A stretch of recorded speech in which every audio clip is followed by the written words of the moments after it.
जी, आज का press conference का उद्देश्य। नमस्कार, मैं मुख्य पार्षद सरैया नगर पंचायत के मुख्य पार्षद कुमारी अर्चना के जन प्रतिनिधि हैं। किसी कारणवश वो आज प्रेस कॉन्फ्रेंस में नहीं आ पाई हैं। सरैया नगर पंचायत में जो योजना चल रहा है और अभी जो आवास योजना, प्रधानमंत्री शहरी आवास योजना के लाभुक लोग हैं, उनके लिए भी संदेश देना है और हमारी जो योजना है उसके बारे में भी बताना है, क्योंकि पिछले 2 साल से हम लोग कुछ कार्य कर नहीं पाए हैं।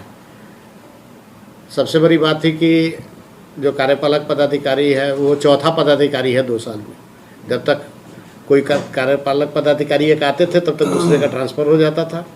और पिछले विगत 6 महीना से हमारे यहाँ कनीय अभियंता की भी कमी हुई है। 3-3 का ट्रांसफ़र हो गया। ये चौथा कनीय अभियंता आए हुए हैं। उन्हीं के ऊपर डिपेंड करता है कि भाई हर रोड का मेजरमेंट उठाना, उसका एस्टिमेट करना, टीएस करना और प्रशासनिक स्वीकृति कराना, सारे चीज़ उन्हीं पे डिपेंड करता है। तो अभी हम जनता के सामने इसलिए आए हैं कि सबसे बड़ी बात है कि प्रधानमंत्री शहरी आवास योजना के तरफ से सारी जनता का फॉर्म भी फिलअप किया गया है। जो भी लाभुक हैं, जिनको योजना का लाभ पहले नहीं मिला हुआ है, उन सभी का फॉर्म भी भरा गया है। दूसरी बात कि उनका जियो टैग भी हुआ है। जियो टैग जिनका नहीं हुआ है वो जियो टैग अभी बंद है, जियो टैग होगा। और बहुत सारे लाभुकों जो बेनिफिशियरी अकाउंट है उनका उसमें पैसा भी जा रहा है। हमें सुनने को मिला कि कुछ लोग, माने किसी व्यक्ति विशेष के बारे में मैं नहीं कह रहा हूँ, कुछ लोग टेलीफोनिक कहते हैं कि हमने आपको प्रधानमंत्री आवास योजना दिलवाया है, हमें कुछ पैसा दे दीजिए, ये कर दीजिए, वो कर दीजिए, कोई अध्यक्ष के नाम पर, कोई कार्यालय के नाम से। तो स्पष्ट रूप से मैं कहना चाहता हूं कि न अध्यक्ष न कार्यालय की तरफ से 1 रुपया भी रिश्वत किसी भी जनता से नहीं मांगा गया है। जो लाभुक है, जो बेनिफिशियरी हैं, उनके अकाउंट में डायरेक्ट गवर्नमेंट की तरफ से पैसा जा रहा है। और हम उन लोग से निवेदन करते हैं किसी भी कीमत किसी को भी 1 रुपया का रिश्वत न दिया जाए। अभी तक कितने लाभार्थी को पैसा जा चुका है? लगभग 70-80 लाभार्थी को पैसा जा चुका है। धीरे धीरे सबको जाएगा। पहले एससी एसटी को गया है, उसके बाद एसटी तो 2-3 ही है हमारे पूरे नगर 12 नगर मैंने वार्ड में। एससी लोग को जा रहा है, फिर ओबीसी को जाएगा, फिर उसके बाद जनरल को भी जाएगा। तो कैसे जा रहा है? उसका सूची पहले से नहीं है? नहीं, सूची बन के सूचीबद्ध जा रहा है। जिसका जियो टैग हो चुका है उसको, हम लोग को सिर्फ काम है यहाँ पे कि पटना भेज देना।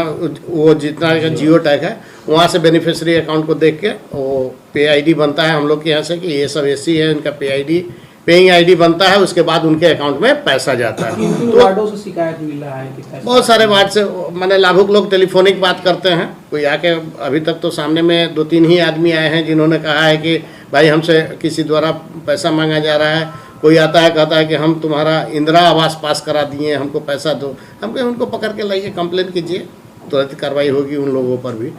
और हमारे वार्ड लोग से भी हम बोले हैं और सारे वार्ड लोग भी इस बात से हमारे सहमत है कि ठीक है, किसी से भी 1 रुपया नहीं लिया जाएगा जो बेनिफिशियरी अकाउंट है। और हमने कहा, और कार्यपालक पदाधिकारी सुश्री पूजा के द्वारा भी स्ट्रिक्टली बोल दिया गया है कि इस मद में किसी से भी पैसा नहीं लिया जाएगा। 1 रुपया भी आवास योजना में पैसा नहीं लिया जाएगा। जियो टैग के नाम पर भी वसूली का चर्चा आ रही है। हाँ, हो सकता है कि जियो टैग के नाम पर वसूली का चर्चा आ रहा है, लेकिन कोई उसका एविडेंस नहीं है। जिस दिन एविडेंस मिलेगा जियो टैग उस पर कार्रवाई की जाएगी। स्ट्रीट लाइट का नहीं, अभी स्ट्रीट लाइट लगाने के लिए क्या है कि एक कमेटी का गठन करना है हम लोग को, जिसमें कमेटी में बिजली विभाग के कनीय अभियंता भी रहेंगे और हमारे जो नगर के कार्यपालक पदाधिकारी हैं, अध्यक्ष, उपाध्यक्ष, और उसके साथ साथ जो ये क्या नाम है, स्वच्छता पदाधिकारी का भी कमेटी में, उन लोगों के द्वारा पहले कनीय अभियंता के साथ मीटिंग होगी, कमेटी बनेगी। फिर उसके बाद वार्डों द्वारा चिन्हित कर दिया गया है कि कहाँ कहाँ पे स्ट्रीट लाइट लगेगा। जहाँ पे पोल है हर वार्ड में स्ट्रीट लाइट का उपलब्धता कराया जाएगा। दूसरी बात है कि हाई मास्ट लाइट का है तो 7 जगह पे सरैया नगर पंचायत में लगाया जा रहा है। उसका भी टेंडर हो गया, सब चीज़ ओपन टेंडर से होगा। 7 जगह? 7 जगह में मोती चौक है एक, उसके बाद सरैया से जैतपुर की तरफ जो रोड जाती है उस पर है, एक सरैया से गरौल की रोड जाती है उस पर है, एक मणिकपुर पूर्व पंचायत भवन के पास है, उसके बाद वहाँ प्राकृतिक जन संस्थान कॉलेज है 12 नंबर वार्ड में, वहाँ है।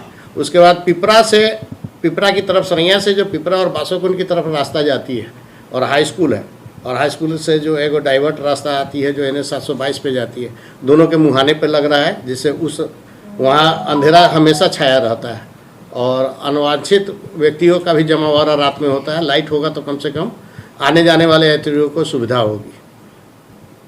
कैसे जगह है जहाँ पर कचरा का रखरखाव लोगों द्वारा किया जा रहा है? नहीं। डस्टबिन लगाने के बाद भी लोग वहाँ डस्टबिन लगाने के बाद इस अवेयरनेस इसको अवेयरिंग किया जाएगा, वो लोग को भी बताया जा रहा है, लेकिन वो लोग भी अपना छत पे से किसी घर से कचरा फेंक देते हैं। कचरे की सफाई फर्स्ट हाफ में होता है 10-11 बजे तक, 12 बजे तक, 1 बजे तक।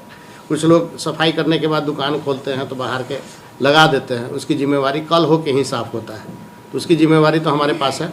और साफ़ सफाई में हम औचक निरीक्षण भी करते रहते हैं कि किस वार्ड में हुआ नहीं है। कोई वार्ड की तरफ से अगर कंप्लेन भी आता है तो सुपरवाइज़र को वहाँ पे भेजा जाता है, उसको त्वरित कार्रवाई की जाती है। नगर पंचायत का आवास का अमाउंट क्या है?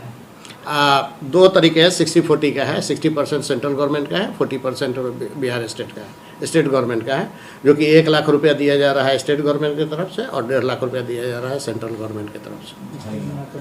2.5 लाख रुपया, टोटल 2.5 लाख रुपया। अगर ऐसे इस प्रावधान में अगर किसी जगह का कहीं शिकायत मिलती है तो आप लोग के द्वारा जो है लिखित कंप्लेन करके तो कार्रवाई की? नहीं, जो भी व्यक्ति लाभुक हैं, जो बेनिफिशरी हैं, उन लोग को अगर कोई टॉर्चर कर रहा है या कोई ब्लैकमेल कर रहा है तो ऐसा नहीं है। जितने भी जियो टैग हुआ है सभी को पैसा जाएगा। कोई ये कह रहा होगा कि आज तुम्हारा बगल वाला का आ गया, तुम्हारा नहीं आया, तुम्हारा रोक दिया गया है, उसके एवज में कुछ रिश्वत चाहिए, तो ये कदापि गलत है। टैग हुआ उसमें छाटा किसी का नहीं। हाँ ठीक। यानी जितने आवेदक थे सभी का पूर्ण रूप से उसको आवास मिलना है, मिलना है और निःशुल्क किसी निःशुल्क, कोई इसमें शुल्क नहीं है, किसी भी प्रकार का घूस नहीं है, किसी भी प्रकार का रिश्वत नहीं है, किसी भी प्रकार का पूरा ट्रांसपेरेंसी है। और किसी को अगर शिकायत है कि कोई मांग रहा है तो एविडेंस के साथ आए, उस पर कार्रवाई की।